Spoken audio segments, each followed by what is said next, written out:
community, but to also advocate for common sense gun reform that will help ensure that a mass shooting like this never happens again.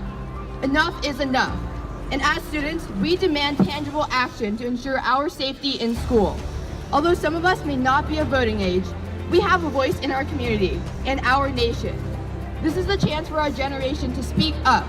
Today, 1 month after the horrific events in Parkland, we will be honoring and remembering the 17 victims of the shooting by talking about their lives and giving them each a moment of silence.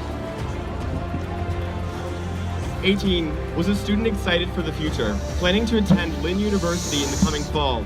She was loving and kind, her family calling her the light of their lives. She was motivated to accomplish great things and would have achieved so much. Her father has since been fundraising in order to build a public playground in her memory. 35, a geography teacher and cross-country coach, was killed 1 month ago while holding the door and sheltering terrified students in his room. After his death, over 800 students, staff, and community gathered at a local park for a cross-country run in honor of their slain teacher. Scott was a loving son that called his mother every day. Venezuela and moved to the U.S. when he was 3 years old. Joaquin had just become a U.S. citizen in 2017. He loved sports of all kinds. He was a huge fan of the Venezuelan national soccer team and loved basketball and football. Joaquin was also a big fan of Dwayne Wade. He was buried in Dwayne Wade's jersey. Joaquin loved urban graffiti and listening to hip-hop music. He was called Guac to those who were close to him. Aaron Fies, 37 years old, was an assistant football coach at Stoneman Douglas. He threw himself in front of a group of students to protect them during the shooting, and died after being rushed into surgery for a gunshot wound. Students always saw that Fies put himself second, and he died this way too, as a hero. He was always a friendly face and greeted every single student in the morning.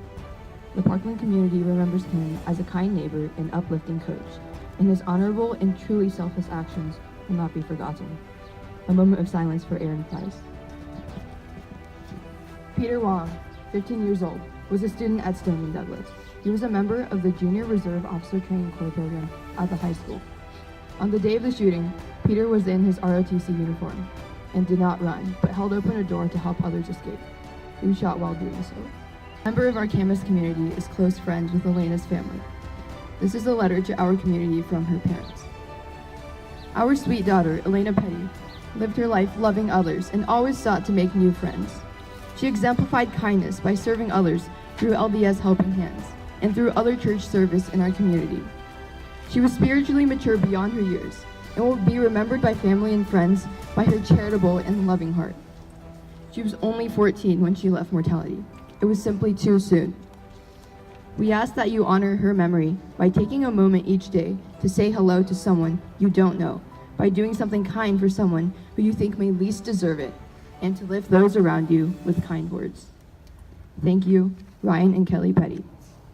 A moment of silence for Elena and the rest of the 17 victims of the Parkland shooting.